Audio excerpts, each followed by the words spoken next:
Fenomena sholat tarawih kilat kembali menjamur di sejumlah wilayah di Indonesia. Di Indramayu, Jawa Barat, sebuah pondok pesantren menyelenggarakan sholat tarawih hanya cukup dikerjakan dalam 7 menit. Sholat tarawih kilat tersebut telah dilakukan selama 15 tahun di pondok pesantren Al-Qur'aniyah. Pihak pondok juga mengklaim sholat tarawih kilat juga merupakan permintaan masyarakat.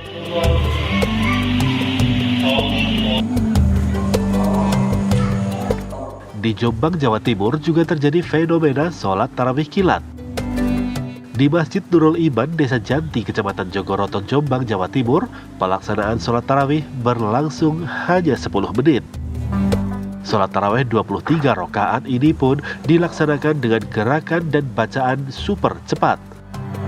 Uniknya, hal tersebut telah dilakukan bertahun-tahun.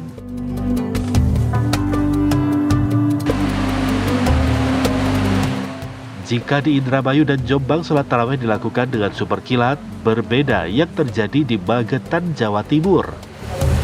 Di Pondok Pesantren Al-Fatah, Desa Temboro, Kecamatan Karas, Kabupaten Magetan, Jawa Timur, ratusan santri melaksanakan sholat tarawih hingga 8 jam. Hal tersebut disebabkan bacaan sholat tarawih merupakan bacaan 30 juz Al-Quran. Sholat tarawih dengan bacaan 30 juz Al-Quran ini sudah dilakukan sejak 12 tahun silam oleh para santri di dalam lingkungan pondok pesantren. Pelaksanaannya pun tidak hanya dilakukan oleh satu kelompok jemaah, namun kini jemaahnya semakin bertambah dari 10 kelompok jemaah menjadi 12 kelompok jemaah. Tim TV One mengabarkan.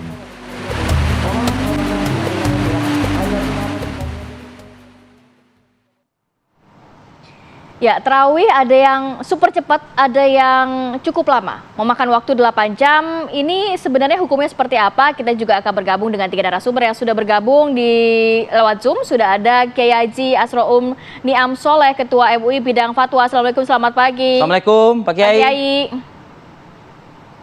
Waalaikumsalam warahmatullahi wabarakatuh. Selamat pagi, salam sehat. Meski puasa harus tetap Salam sehat. Kemudian juga ada Pak Ustadz Azun Mauzun, pengasuh Pondok Pesantren Al-Qur'aniyah, dan juga Pak Ustadz Barle Musadat, pengasuh Pondok Pesantren Al-Fatah Temboro. Assalamualaikum. Assalamualaikum Bapak, Pak Ustadz. Waalaikumsalam. Mudah-mudahan kita. Saya mau ke Ustadz Azun dulu. Nanti mau cepat dulu. Saya langsung aja cepat ya. Ke Ustadz Azun. Ustadz Azun, ini kita agak terkaget-kaget kalau melihat beritanya. 18 detik per rakaat, selesai dalam 7 menit sholat tarawihnya. Sebenarnya ini kenapa bisa seperti itu Pak Ustadz? Dan kemudian agak bingung juga ya, bacaan cepat berarti ya?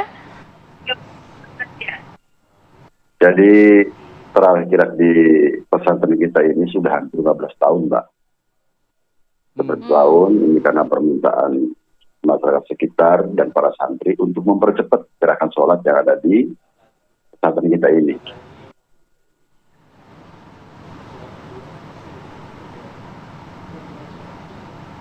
Ya Pak Azun, itu bacaannya itu cukup bisa didengar dengan jelas nggak oleh jamaah Pak Azun? Sangat jelas, makhrajnya sangat jelas, tajwidnya sangat jelas. Makhrajnya jelas? Jelas, jelas sekali. Pak, pernah ada komplain nggak dari jamaah? Tidak pernah. Selama 15 tahun itu tidak pernah komplain. Jadi tidak pernah komplain. Tadi Anda katakan, iya. Pak Ustadz. Gimana? Baik, Pak Ustadz, tadi sudah bertahun-tahun pondok pesantrennya ada. Apakah Betul. memang sudah dari tahun-tahun sebelumnya melaksanakan sholat taraweh dengan super cepat ini? Sudah 15 tahun, Mbak Rati. Malah pada waktu 15 zaman tahun. pandemi, betul. Malah pada zaman pandemi itu kita kurang malah 6 menit setengah. Zaman pandemi ya. 5 menit setengah. Pak, berapa rakaat itu, Iya. Pak? 23 kan? 23 semuanya. Ya, 23 ala NU. Oh oke. Itu metodenya 2 salam gitu ya, Pak Ustadz? Betul. Dua salam betul. Tapi berarti memang bacaan-bacaan yang digunakan dalam sholat taraweh ini bukan surat-surat yang panjang begitu ya Pak Ustadz biasanya? Surat pendek semua. Contoh ya. Surat pendek semua. Allahu Akbar. Betul. Oke, ada target juga nggak sih misalnya dalam 1 bulan ini hatam gitu 30 juz? Ya itu kan di setelah taraweh, Mas Fadil, di barusan, bukan di dalam taraweh. Oh, berarti beda ya. Tapi kenapa akhirnya bisa sampai 7 menit begitu Pak? Apakah Ya. memang ditargetkan dari awal sholatnya jangan lama-lama atau gimana? Atau memang secara keinginan natural? jamaah, jangan-jangan. Atau keinginan jamaahnya? Bukan di target Mbak ya. Ini keinginan jamaah, keinginan para santri. Karena di tarawih kita ini kan tidak ada orang tua, tidak ada perempuan. Semua ini rata-rata di bawah umur 40 tahun. Oh. Jadi semua oke. sudah terbiasa. Jadi karena faktor usia tersebut ya kemudian ya disesuaikan lah begitu ya Pak Ustadz Azun ya. Betul. Oke, saya bergeser nih ke Magetan, Jawa Timur, ke Ustadz Barley. Ustadz Barley, kalau di Magetan ini apa nggak dikomplain juga oleh jamaahnya? Sampai 8 jam? Sampai 8 jam Ustadz. Sebelumnya saya ingin meluruskan sedikit ya. Jadi yang 8 jam ini bukan wajib untuk seluruh santri dan jemaah masyarakat. Jadi yang untuk santri pada umumnya dan masyarakat pada umumnya kita cuman 1 malam 1 juz, kurang lebih 1 jam. 1 malam? 1 jam selesai. Oh, baik. Jadi yang 8 jam ini 30 juz dalam 1 malam ya Pak Ustadz ya? Ya, justru yang 8 jam ini adalah permintaan dari beberapa santri dan beberapa ustadz, beberapa masyarakat yang merasa kurang dengan 1 juz, gitu. Nggak langsung jadi 30. Pertama kita bikin 5 juz. Ternyata masih kurang lagi, mereka minta 10 juz, masih kurang terus sampai 30 juz. Kurang lebih sekarang yang ikut tiap kelompoknya itu sekitar 80 orang lah yang ikut. Dari macam-macam dari mana-mana. Ustadz Barley, artinya sampai di hari kesekian Ramadan ini di pesantren, pondok pesantren tempat Anda ini sudah berapa malam melakukan sholat tarawih 23 rakaat dengan selesai 30 juz? Kalau sekarang udah tiap malam, jadi nanti malam udah malam ke-8. Dulu awal-awal, mungkin 10 tahun yang lalu kurang lebih, nah itu awal-awal naiknya sedikit-sedikit. Sekarang udah 30 juz terus. Bagi orang-orang yang pengen itu. 30 juz tiap malam, Ustadz? Tiap malam, selama 1 bulan full. Jadi setiap malam kita hataman Quran. Jadi Pak Ustadz itu dimulai dari jam berapa sampai selesai berarti dekat sahur ya Pak ya? Betul, jadi begitu selesai itu makanan sudah tersedia. Jadi kita memang sediakan tim. Timnya ini dia nggak ikut sholat, tapi dia yang menservis. Nanti setiap 4 rakaat ada break, snack dan kopi, lanjut lagi berapa rakaat ada break, sampai terakhir begitu selesai witir, doa, itu sahur udah siap, tinggal makan. Jadi enak, mereka fokus sholat aja. Ustadz Barley, pengalamannya, mohon maaf nih Ustadz ya, pengalamannya tapi gimana para santri-santri merasa terpacu terus begitu, nggak ada yang kendor gitu? Iya. Tuh Ustadz Barley jadi ketawa loh. Ada namanya manusia, ada yang capek ya. Tapi secara umum itu selalu semangat. Malah anehnya yang lebih semangat itu yang dari masyarakat luas. Gitu. Oh boleh ya ikut ya? Katanya sampai dari luar daerah dan luar negeri ya Pak Ustadz ya? Iya. Untuk umum. Sementara yang tahun ini kita ada dari Sri Lanka 2 pasang suami istri, kemudian dari Malaysia 2 orang laki-laki.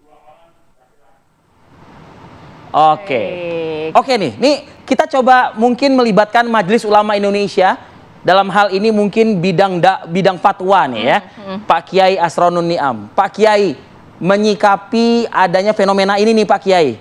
Nah mungkin Pak Kiai bisa mungkin memberikan pencerahan. Pencerahan lah. Hukumnya seperti apa? Buat kita nih umat Pak Kiai. Ya, terima kasih Mas Arif Fadil ya. Yang pertama ada aspek syariahnya dulu ya. Kemudian yang kedua aspek maqasid syariah. aspek syariahnya, pelaksanaan sholat itu bagian dari ibadah mahdhah yang harus memenuhi syarat dan rukunnya. Jadi isunya bukan soal cepat atau lama. Bisa jadi cepat, dia terpenuhi syarat rukunnya, dia sah. Atau sebaliknya, dia lama tetapi tidak terpenuhi syarat rukunnya, dia tidak sah. Artinya memang secara syar'i, isu soal lama atau cepat itu tidak begitu relevan ketika membincangkan soal aktivitas ibadah mahdhah ini. Cuma memang kalau terlalu lama atau terlalu cepat ini bisa kehilangan dari roh disyariatkannya pelaksanaan ibadah ini. Yang pertama yang harus diperhatikan adalah terpenuhi syarat rukun sholat di dalam syarat sah. Salah satu syarat yang harus diperhatikan di dalam aktivitas itu adalah soal terpenuhinya seluruh requirement atau lawazim dari pelaksanaan sholat. Jadi di situ ada syaratnya, di situ ada rukunnya. Nah, rukunnya salah satunya adalah pergerakan dilakukan secara tumak ninah. Tumak ninah itu apa indikasinya? Yaitu ketenangan dalam situasi gerakan, ada jeda yang menunjukkan keterpisahan. Misalnya ketika ruku dengan iktidal itu ada keterpisahan. Ruku jelas, sujud jelas, duduk di antara dua sujud jelas, juga ada keterpisahan. Nah, ini yang harus tercapai. Kemudian rukun yang terkait dengan bacaan. Bacaan Fatihah harus dilakukan secara sempurna. Kemudian kalau toh membaca surah itu tidak menjadi rukun, tetapi sempurna, dalam hal ini sunnah. Bisa surat utuh pendek, bisa salah satu ayat di antara ayat Al-Quran. Tetapi ayat pun juga harus yang tidak terpotong maknanya. Misalnya gini, wailul lil musallin, titik itu kan satu ayat, tapi artinya apa? Celakalah orang yang sholat, jadi harus disempurnakan. Nah, ini isu yang pertama.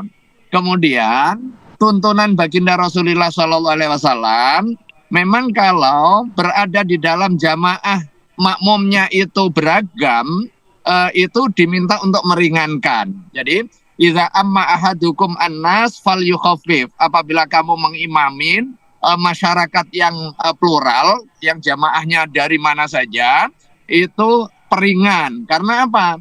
Karena di dalam makmum jamaahmu itu bisa ada fihimus shaghir, ada anak kecil, ada yang dewasa, ada yang senior, kemudian ada yang punya kebutuhan, ada yang sakit dan sebagainya. Kalau sholat sendiri boleh dilamain. Cuma kita harus pahami juga, ya, kalau bersifat khusus seperti yang di Temboro, kan jamaahnya khusus tuh. Boleh nggak lama? Ya boleh.